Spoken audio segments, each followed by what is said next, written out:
Hey, what's up, San Antonio? This is Matt, and welcome to another episode of The Scene. Tonight, we got some special local rock flavor for you. We're going to bring you some local music from Scary MANILOW from right here in San Antonio, and then we're going to take you to Monster Studios, where you're going to see where they recorded that album. So sit back and enjoy the music here on The Scene.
Hey, San Antonio, welcome back. We're still here at Sam's, partying out for the Texas Mental Health Part 3. And we're here with some of the other performers from the night, San Antonio's own Scary MANILOW. How you doing, ladies and gentlemen? Fantastic. A little tired, I see. You just got yeah. But it was a kick-ass set. You played some new songs, which leads me into some of what we're talking about now. You're fixing to be promoting your new second album, Through a Ride to the Apocalypse. Who came up with the name? Philip. That was me. Well, pretty much, yeah. It was a collaborative effort, but yeah, generally, I mean, he'll take credit. But, Arm wrestle for it. But yeah, it's everyone sat around and knocked it out. But basically, these two guys thought of the concept. Was that a hard choice to determine on what the title was? Yeah, that was like the hardest thing because we weren't sure which direction we wanted to lead people into thinking this album was going, because no single direction is going to describe this album for anybody. So we just wanted it to have the roller coaster effect, because that's what it is. One song after another, they're all different and they all feel, quite unique. Now that y'all have had some time with the first album, now y'all on the second album, do you feel like now this album reflects some growth that has happened between y'all as musicians? Yeah. It's all grown as musicians, and it's come a long way, I think, man. We've gelled, we're tighter now, and we got this dude playing drums, and that makes a big difference. He's more than a drummer for us. He's like a concept guy. He ties it all in together in a really fluent manner that really makes the set really strong. And without him, it might still be a little more scattered. Dave. We're called this guy. This guy is Dave, and we need to welcome Dave to the fold because he is the newest guy. Dave's not here. Dave's not here. So Dave, how does it feel? How do you initially did you feel coming into a band where you were you're the brand new person, you were the one of the four who has brand new? Cocky. That pretty much sums it up, man. No, actually, it was pretty intimidating, actually, because they had a real definitive idea of what it is they wanted. And I'm more of a kind of an improvisational player. Where's your history? Where do you come from? Jazz, largely jazz. And when I got into this scene, I mean, it was a heavier scene, heavier edge. I mean, I've lived in San Antonio maybe a little over 5 years now, and the whole scene here was basically foreign to me. So it was something I had to jump into, and these guys had a really specific idea of what they wanted. So I didn't have a lot of leeway at first. I had to prove myself. It took a couple months, and then finally, the creative process started happening, and they basically said, "All right, you know what the fuck's up," and they let me run with it, and that's what happened. And I assume y'all are all pleased with the results of letting him run with it. Oh, yes. Definitely. Everything we've ever done, man. I mean, it's the best thing I've ever been a part of, man. I mean, it couldn't be any better for the money that we spent and the time we spent. I mean, it couldn't have come out any better. So the album will be dropping soon, being early March. When do we expect it out on the streets? It'll be out Wednesday, March 16th. Our release is at the Spill in Austin at the Heart of Texas Quadruple Bypass Festival on 6th Street. Oh, Austin. We're going to do another CD release in town, but they scheduled it the same day as Slipknot, and that wouldn't have worked out for us. Scheduling it. That's not a good idea. No. Probably in April. I assume y'all will be trying to shop this out to some of the labels. Do y'all know who y'all would like to? Who would y'all like? Who is Scary Manilow's label besides any label that pays you money? TVT, Roadrunner, Century Media. I mean, I think DreamWorks. Mostly independent for now. You figure that's how it's going to have to be. Probably going to have to be independents to start with, because we've seen too many bands go into a big label and 3 months later they dump them because their album didn't go platinum in 5 days.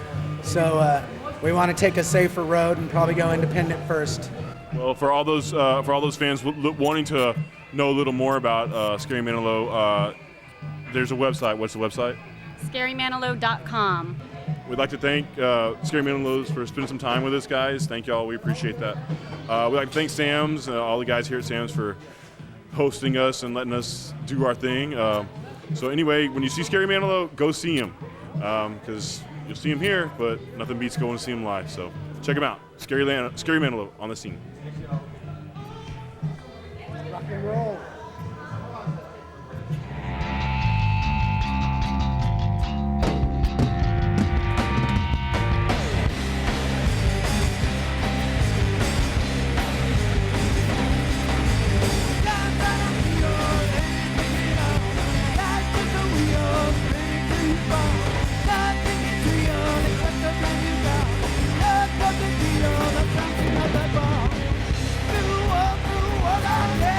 Way.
for coming out. We appreciate the support. Hey, what's up, guys? Hope y'all enjoyed that footage.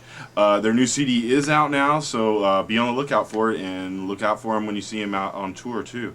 They recorded their album at Monster Studios, like they'd said, and we are here in Monster Studios with Keith Cross, the producer, and he's been kind enough to let us in. How's it going, Keith? Pretty good. How you doing, man? Good, good. This is a nice little setup you got here. What's the story? How did you get involved, decided I want to make my house a studio? I was in a band, had no money, wanted to get a record out, started buying small things here and there. Digital drum machines, not enough money for microphones. The guitars I slowly got, and I kind of got all the instrumentation together first. Put the first Hemlock record out.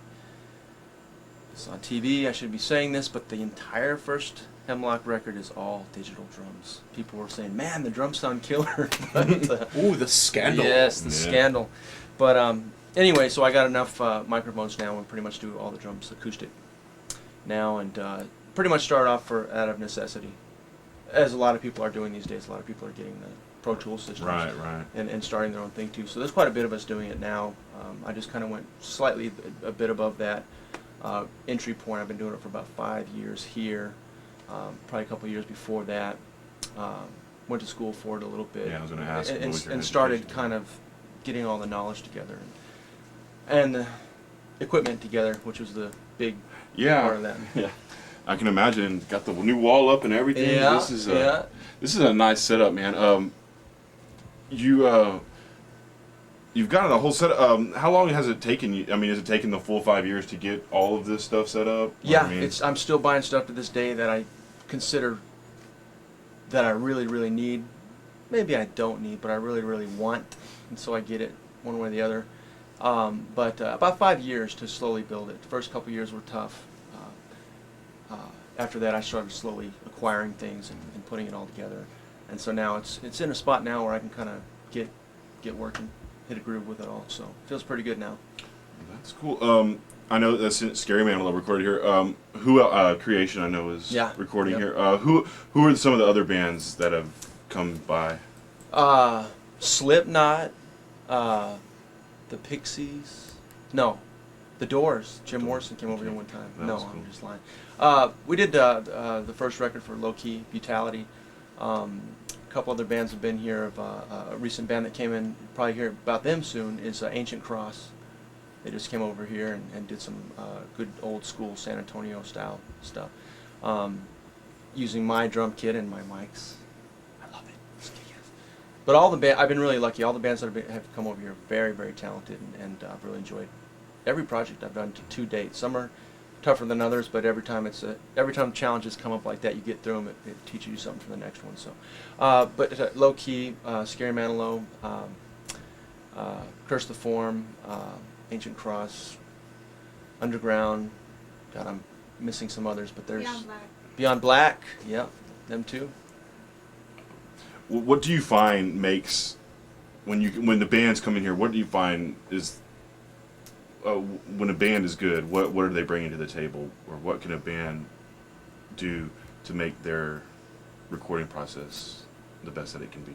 The best that it can be. Have your equipment in good shape. Show up on time. Tune the drums. Have the intonation set on the guitar properly. Be calm. Get in the groove. Make sure to have some fun while you're doing it. Get in the groove as much as you can so you can get that emotion behind it. Get down. Flip side of that, how do you, the producer, engineer, and all-around guru, get the best performance out of the bands that come here? I say, can I cuss on here? That's all you fucking want, man. Ah, no, I won't say anything bad. I won't. Get them comfortable, get them relaxed, be upfront with them.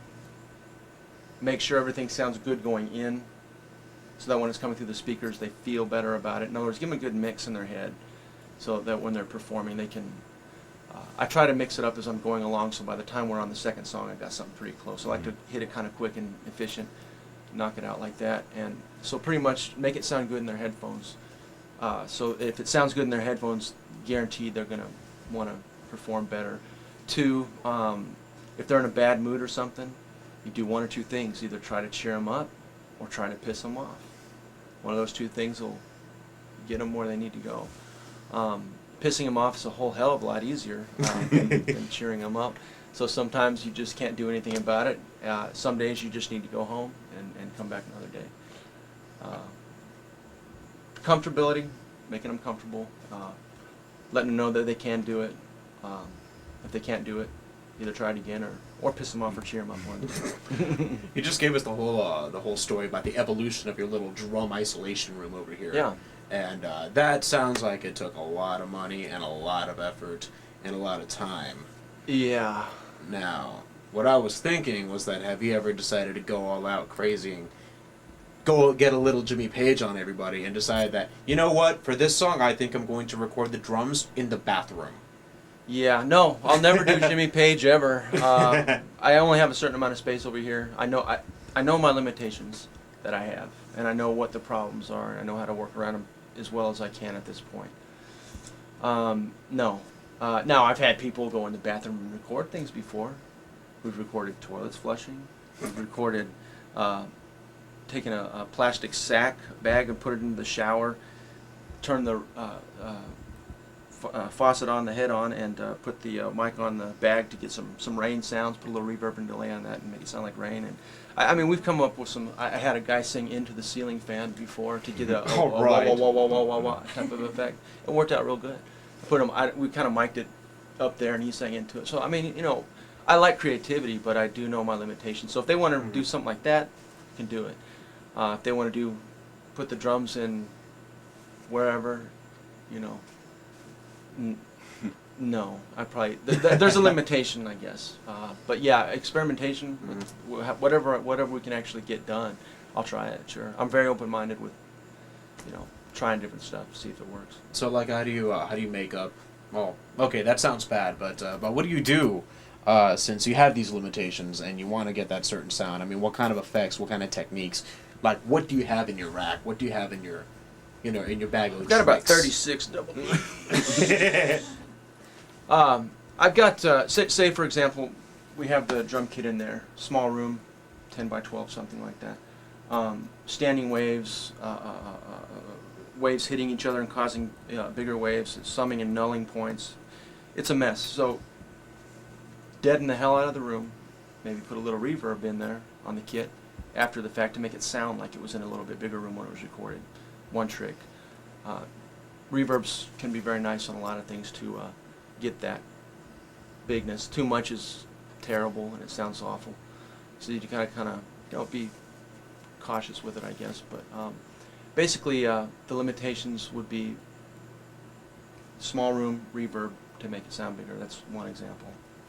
How long is the usual process when a band comes in? How long does it usually take for them to get their stuff done and you to get what you need done? It depends how long they want to take. I mean, I've had people come in here and do it slowly for, you know, 6 months to a year. You know, 3 tracks, 3 or 4 tracks, a couple other tracks, and at the very end I have to kind of get them all to sound similar for different recording sessions. Is that a difficult process? Yeah, it is. I like it a lot better when they come in and just knock it out and get it done. It's easier for them, but you know, financial constraints and things like that. So I have no problem with it, but it is a bit. Every time you record a different day, you set the drums up, break them down, set them up again. The mics are going to be in slightly different positions. You got to work with problems like intonation on the guitar. Has it changed any since the last recording? How your strings, are they the same age they were before? All kinds of problems can happen when you have one recording session, break off, come back for another one, and then try to make them sound the same. But there's ways to do it with compression, EQ, reverb, all the things that we're talking about on the rack, delays, things like that for special effects. But to get the tonalities the same, it's pretty much EQ and compression to try to get them the same. And you can get them to where the listener out there who's not been so up close on the recording process hopefully will never tell the difference. I would name some bands right now, but I'm not going to. But hopefully when you hear their CDs, you won't even know, is the goal. You don't want it to sound like a different. Well, I'm sure you're the worst critic, about Oh it. yeah. Now, you just mentioned a few problems that you would have, like, tearing things up, setting things up, different mics, different strings, blah, blah, blah, and all that. What do you think of the approach of recording the band live just all at once and then going back to fix that versus doing everything track by track? It's funny that you mentioned that. I didn't have that capability before, so we had to multi-track. Individual, stick it together later. You lose a little bit with that. Lately, I've had the preamps and the mics for it. Within the last 6 months, we've been playing pretty much live. And the way we do it is normally for a scratch track, I wouldn't use my best preamp. I just stick it in a decent preamp and get it sounding good so we can continue on. Now, I have a few more good preamps, and so when we're tracking in that first supposedly scratch track, if it works, it's not a scratch track, it becomes the main one. And a lot of times when guys are jamming with the drummer, you have a little bit more of a groove and a emotional type of deal with them, regardless of that emotion saying, hey, fuck you, you fucked up, dude, like that, or if it's, damn, that was awesome, man, killer groove, you were really hitting it that time. There's good and bad things that can come out of it, but pretty much I try to go all live now, is what I try to do. And if it's a keeper on that live run through, it's kept. If it's not a keeper and there's just one little small part, you do a punch in on it. So you just repair small little chunks. It's a lot quicker that way too. So, How's the technology involved that you use? How has it evolved just over the 5 years? oh my God, I'm still amazed at some of the things that are out there now. Honestly, hell, 25, 30 years ago, they would have said, we're gonna have cell phones with cameras on them. They would have said, no way, dude. It's all over the place. You can get an inexpensive system now for a couple $1,000 and be totally set up to go.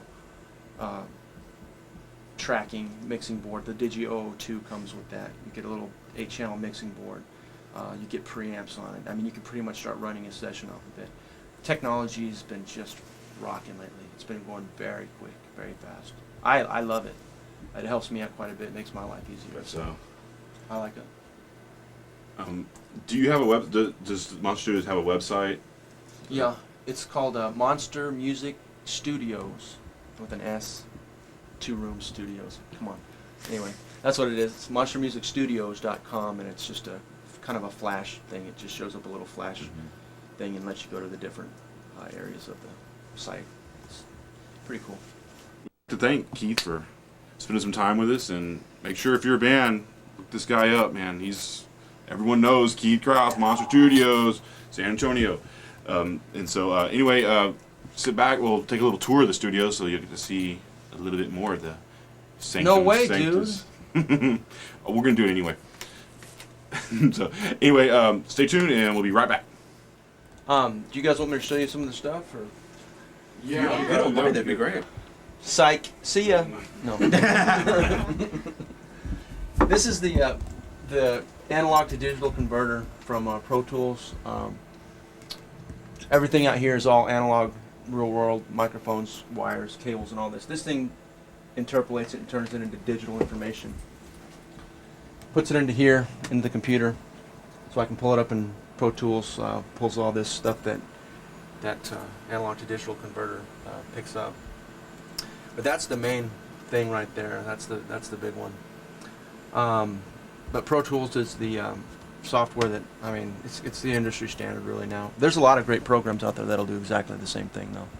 But it rocks. It's plus I've gotten used to it after how many years I've been using it. So. Hey, so where do you record the vocals and the guitars and all that? Well, pretty much what we do is we have the drummer in there, and it's isolated, and he has a pair of headphones on, and we close this door, turn these speakers up about the volume you heard, and we have the guitars sit wherever, put chairs around here. Just recording here? We set everybody, we stick the guitar amps in the bedroom and the bathroom for isolation. Until I get a bigger building, it's just, it's got to be done like that. But you want to keep everything away from each other as far as tonally, even though it's still live, you get more control over it going in when it's mix time. So put the amps in there, run everybody wires into here. We'll have 2 guitar players and a bass player sitting around in here, a couple on the couch, one on the seat or whatever. Cranking up. We got some monitors right here, so. Cranking those up, and I pretty much get him mixed out almost to the final drums as we're going. In fact, I don't even really start recording until I got his drum sounding kind of like the finished product, kind of like that. And so that way, when they're hearing that, and these guys are hearing it, they go, "That's all right." And so kind of getting into it a little bit, and you know, getting the groove going. But pretty much the guitar players and me are in here, the drummer's in there. I've had some guys go in there and they want to play with the drummer, get closer, like the bass guitars want to go in there. Hey, what's up, guys? Hope you enjoyed the show. Thanks for watching it. Stay tuned next week for another exciting episode where we're going to bring you Alex Skolnick Trio and Apocalyptica. So that ought to be kick-ass. Special thanks to Keith Krause and Scary Manilow for giving us a good episode and rocking you all out. So check us out. You've got a lot to look forward to next weekend because there are very few bands that have knocked me on my ass in the live setting, and Apocalyptica did it, and I didn't even like them before I saw them live. In either case, we'd like to send a big shout out to Keith for educating us as far as, you know, the behind the scenes of making an album and, you know, laying the tracks down. We all learned a lot tonight, and we sincerely hope that you were able to pick some of that up yourself. So, anyways, this is Gonzo signing off. The scene rocks. Hi, I'm Cindy Osborne. I'm Philip Capitano. Vince Panetto, I'm Dave, and we are Scary Manilow. and you're rocking On the Scene. This song's called The Opposite Sex.